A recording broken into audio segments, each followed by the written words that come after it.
निशा ओ निशा रुक तो, पीछे से आवाज आई। वो स्कूल का आखिरी दिन था। मैं पीछे मुड़ी तो राहुल था। क्या हुआ राहुल, क्यों चिल्ला रहे हो? जल्दी बोलो, मुझे देर हो रही है। बस निकल जाएगी मेरी। तुम भी न राहुल, कुछ न कुछ रहता ही है तुम्हारा। अरे निशा, क्यों इतना गुस्सा कर रही हो? मुझे तुमसे कुछ बात करनी है।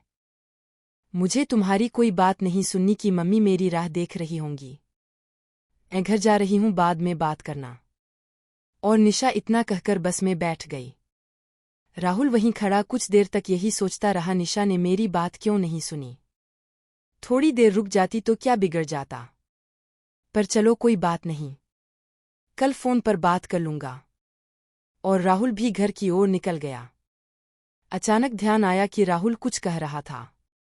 रात भर निशा सोचती रही। अगले दिन राहुल से फोन पर बात हुई तो उसने मिलने बुलाया। कहा निशा, मुझे तुमसे कुछ जरूरी बात करनी है। करनी तो कल भी थी, मगर तुम बिना सुने ही चली गई। निशा ने कहा शाम को मिलती हूं। निशा राहुल से मिलने पास के पार्क में गई तो राहुल ने बताया, निशा मैं तुमसे शादी करना चाहता हूं। बहुत दिनों से तुमसे कहना चाहता था मगर कहने की हिम्मत नहीं हुई। निशा ने कहा, राहुल ये कोई शादी की उम्र नहीं है।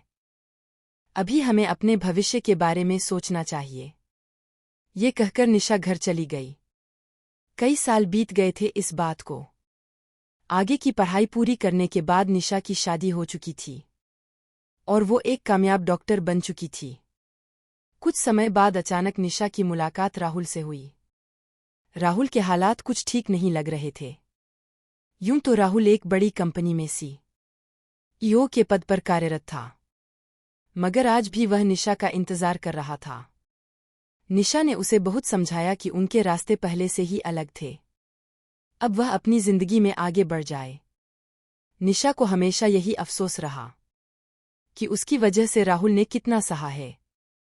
हमें किसी को अपनी जिंदगी में इतना शामिल नहीं करना चाहिए कि हमारी जिंदगी उनकी मोहताज हो जाए।